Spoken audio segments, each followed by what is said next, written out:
안녕하세요. 반갑습니다. 사랑하는 나의 몸에게 저자 염두연입니다. 저는 나봄심리상담연구소 소장이고요. 한국코치협회 인정코치이면서 또 홍대 마인드줌 심리상담센터의 협력 상담사로서 일하고 있고요. 지금은 상담사로서 주로 이제 바운더리 심리학, 부모 상담, 생명에 대한 것도 가끔씩 이렇게 협력 강사로서 하고 있습니다. 강사를 한다든가 사회복지사를 한다든가 통합사회관리 상담을 한다든가 교수, 강의 이런 거를 거쳐서 지금은 상담을 하고 있거든요. 그래서 나봄심리상담소라는 이 상담을 하고 있는데 여기에서 왜 이렇게 내가 많은 직업을 바꿨나 보니까 자유로움이 있더라고요. 제 안에 창조적으로 독립적으로 살아가려고 하는, 자유롭게 기획하고 살아가려고 하는 이런 기질적인 걸 제가 발견했거든요. 그래서 아마 토탈 합해서 직장 생활을 10년, 총 뭐 한 30년 이상 이렇게 여러 가지 직업을 바꿔왔는데 그 중에 한 10년 정도만 어떤 조직체 안에서 직장 생활을 했습니다. 근데 제가 2019년에요. 그동안에 많은 일들을 진짜 꾸준히 열심히 해왔거든요. 공부하고 일하고 연구하고 그렇게 살아오다가 2019년에는 특히 이제 연구 모임이 있었어요. 연구 모임도 있고 강의도 많고 상담도 하고 이러다 보니 정말 열심히 살았는데 그날도 이제 강의가 주로 서울 시내만 있는 게 아니라 경기도, 강원권, 충청권까지 강의가 들어오거든요. 그래서 멀리 강의가 잡히면은요, 하루 전에 여유롭게 가서 그냥 숙소를 정해서 자고 그 다음날 아침에 9시에 강의가 있다면 일찍 그냥 여유롭게 제가 진행을 하는 편이었어요.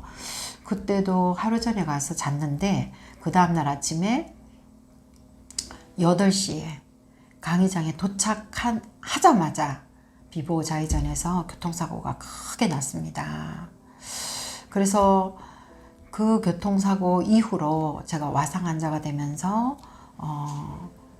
저는 실려가고 그 이후로 정말 그 교통사고로 인해서 병원에서 완전히 와상 환자로 들어눕게 된 거죠. 그래서 긴 그냥 심신의 치료 과정에 들어갔었죠.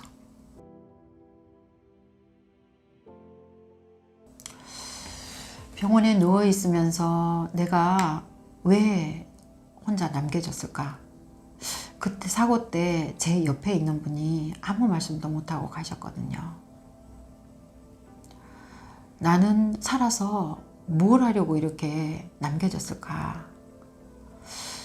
그 가신 분과 유가족들에게는 내가 어떻게 살아드리는 것이 과연 답일까? 아직도 정답을 찾을 수가 없어요.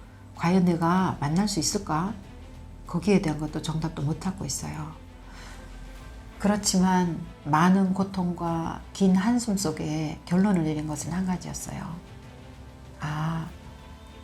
남은 자의 역할은 무엇일까라는 자문자답에서 내가 최선을 다해서 가신 분의 목과 남아 계신 분들에게 정말 최선을 다해서 나와 타인에게 정말 긍정적인 영향을 끼치면서 사는 것이 이게 정답이 아닐까? 이런 생각을 하면서 지금 제가 회복과 치료 과정에 있습니다.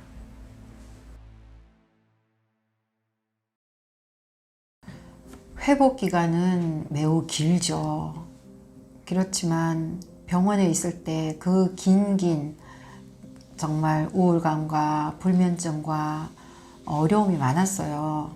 약물을 계속 투여하다 보니 이렇게 간 기능도 안 좋아지고 내분비계도 불균형이 되고 또 불면증에 시달리고 그 불면증 때문에 이렇게 호르몬도 불균형이 와서 간 기능 안 좋아지는 거, 뭐 혈압이 높아지는 거, 또는 또 고지혈이 되는 거 여러 가지 어려움이 있었습니다. 그런데 이러다가 내가 죽겠구나, 움직이지도 못하고 이런 생각이 들더라고요. 그렇다면 이제 막 이게 근육은 다 빠지고요. 근육은 한 3주 정도 되니까 다 빠지더라고요. 그래서 아, 근육도 빠지고 이게 순환도 안 되고 이래서는 안 되겠다. 이거 죽겠구나 생각해서 내가 정신을 차려야 되겠다. 그래서 이제 병원에서 의사 선생님이 권하는 게 있더라고요. 이 척추를 이렇게 딱 압축해 갖고 착용하는 게 있더라고요. 그거를 사서 이렇게 착용을 하면 조금씩 걸을 수 있다고 하더라고요. 그래서 꽤 비싼 돈이었는데 사겠다. 그래서 척추를 그 압축해서 착용하는 거 그거를 사서 한 발씩 한 걸음씩 내딛기 시작을 했어요. 그래서 몸이 조금씩 이제 걷기 시작하고요. 한 발에서 두 발에서 10발 이렇게 이제 회복이 되기 시작했습니다.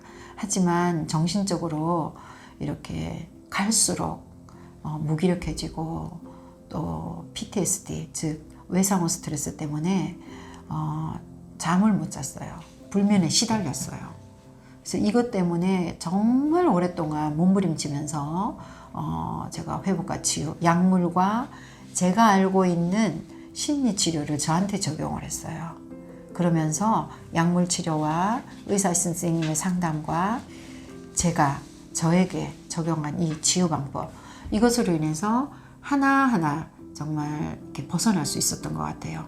정말 학습된 무기력도 고리 끊는 것에서부터, 알고 있는 지식에서부터 고리 끊는 것에부터 시작하고, PTSD 같은 경우에는 제가 많은 방법들을 저한테 적용했지만 마지막으로 적용해서 많은 치유를 받았던 게, 또 이 책을 쓰게 된 계기가 된 것도 말과 글로 분명하게 그때의 모든 상황을 오감을 통해서 올라오는 것들, 기억나는 것들을 다 명확하게 제가 적었거든요.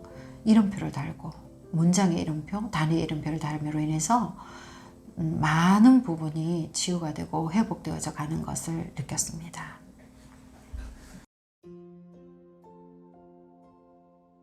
몸을 깨우는 방법, 이런 것들을 딱 보면은 이게 건강인가 뭐 이렇게 생각하실 수도 있는데요. 사실은 몸이 무너지고 정지되다 보니까요, 제 삶과 제 마음과 제 모든 것들이 다 무너지고 정지가 되더라고요. 그렇다면 어떻게 내가 이 무너진 정신, 몸, 마음을 회복할까 생각하다가요, 아, 몸을 움직여서 내가 뇌도 마음도 회복하자, 이런 생각을 들어서요. 그래서 가장 먼저 한 게 제 몸을 바라보는 거예요. 어떻게 바라봐요? 새벽에 누워서는 딱 의식과 몸이 만나는 바라보기를 심상으로 했어요. 실제로 못 보니까. 눈을 감고 머리끝부터 발끝까지 하나하나 이름 불러주면서 이렇게 바라보기를 했고요. 샤워를 할 때는요, 실제적으로 몸을 바라보면서 스킨십 하면서 이름을 불러주고, 그때 올라오는 감정들을 이름표를 달아주고 이렇게 바라보기로 했습니다. 그 다음에 두 번째 한 거는요, 듣는 거를 했어요. 제가 몸이 걸어오는 말을 잘 들어라, 이런 것들이 이제 소제목도 있잖아요. 그래서 우리는 누군가와 이야기를 할 때에도 상대의 말을 잘 들어야 그 사람의 욕구가 무엇인지, 어떻게 하고 싶은지 알아차릴 수 있잖아요. 저는 제 몸이 하는 소리를, 제 몸이 보내는 신호를 잘 듣자라는 의미에서 듣는 것을 출발했어요. 아, 듣는 것은 왜 듣는 것을 했냐? 우리가 원초적인 감각이라고 하잖아요. 이 듣는 것 또한 우리가 생존을 위해서 오래전 원시 때부터요, 듣는 게 발달을 했답니다. 그래서 내 몸에 대해서도 그렇게 듣는 감각을 깨우자. 그래서 내 몸이 어디가 어떤지, 감정은 어떤지, 몸은 어떤지 잘 듣고 나면 어떻게 합니까? 반응을 하게 되죠. 제가 아프다 그러면 아픈 곳을 만지고 약을 발라주고, 또 쑤신다 그러면 거기를 마사지를 하거나 또 뭐 발라주거나, 이렇게 약을 발라주거나 이런 걸 하게 되잖아요. 그죠? 그렇게 반응을 하게 된다는 거죠. 또 세 번째는 뭐예요? 이름을 불러주는 것도 있죠. 이름 불러주는 게. 하나하나를 머리끝부터 발끝까지 이름을 불러주는 거예요. 3초 정도 머물러요. 이름을 불러주면. 그러면 거기에서 어떤 그 부위는요, 감정이 올라와요. 저는 신체적인 겉으로 보이는 그 신체 부위만 이름을 부르는 게 아니라 뇌 속 안에를, 저희는 이제 뇌 기반에서 이런 공부를 했기 때문에 뇌 안에 어떤 구조물들이 있는지 그걸 이름을 다 불러줬어요. 뭐 두정엽에서부터 척두엽에서부터 전두엽에서부터 후두엽에서부터 내관에서부터 척수 이런 것들을 쭉 이름을 다 불러줬어요. 그리고 이게 내장 안에 있는 것도 위장 이런 것들 다 이름을 불러줬거든요. 그렇게 함으로 인해서요, 정말 이름을 불러주니까 이게 변화되는 게 느껴져요. 참 이렇게 에너지에 걸린지 모르는데 요즘 하게 뭐 양자 논리도 많이 이야기를 하죠. 이름을 불러주고 주의를 기울였더니 이 율동이 일어났다고 하죠. 네, 이런 원리에 의해서 제가 불러주기로 했고요. 또 저는 오래전부터 고등학교 때는 제가 저게 있었어요. 이게 비염이 있었어요. 그런데 감각에서 냄새도 굉장히 저는 향기 맡는 거 중요하다고 생각하거든요. 그래서 어딘가에 제가 시골길을 갈 때에도 거름 냄새라든가 마을을 지나갈 때 된장국 냄새가 나면 엄마 생각이 나고 고향 생각이 나더라고요. 그처럼 우리 코도 우리의 생존에 매우 중요한 감각이다 생각하고 제 몸을 바라보고 알아차리는데 향기를 맡자, 냄새를 맡자. 다른 사람 곁에 가니까 머리 냄새도 나고 이 냄새도 나고 하는데 나도 그렇지 않을까 생각이 들어서 자주 이도 닦고 샤워를 하면서, 특히 샤워를 하면서는 제가 자주 계속해서 이렇게 스킨십을 해줍니다. 이렇게 하고 있고요. 또 한 가지는 몸을 세우는 것도 해요.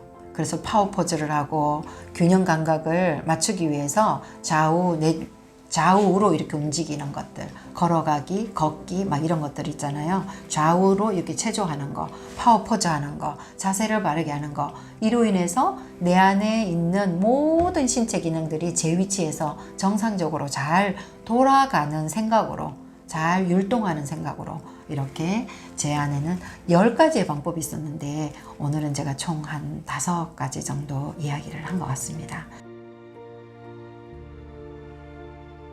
제가 우리 독자들에게 꼭 제가 조금 나누고 싶은 이야기는요, 너무나 우리가 팬데믹 시대가 오면서 더 열심히 살아가고 있죠. 밤이고 낮이고, 낮에는 일하고 밤에는 또 유튜브나 줌이나 이런 걸 가지고 공부를 하죠. 독서하죠. 정말 몸이 피곤해 지쳐서 쓰러질 정도로 지금 공부하고 일하고 하고 있어요. 그래야지 살아가는 줄 알고, 그래야지 살아남을 줄 알고 그렇게 하고 있는데요. 저는 잠시 멈추시고 그 가던 길에 목적이 무엇인가, 그게 목표가 눈앞에 있더라도 내 인생의 목적이 무엇인가, 어떻게 하기 위해서 이렇게 열심히 하는가를 한번 잠시 멈춰서 생각해보고 내 몸을 들여다보면서 들어보면서 내 몸의 소리를 들어보는 우리 독자님이 되어서 정말 우리 독자님들의 삶에 정말 하모니를 이루는 행복감, 안녕감, 만족감을 누리는 이 행복한 삶이 되기를 간절히 바라는 마음에서 이 책을 썼습니다. 우리 독자님들의 한 사람 한 사람에게 한 가지라도 정말 몸의 소리에 귀를 기울이는 모티베이터가 되기를 간절히 소망합니다.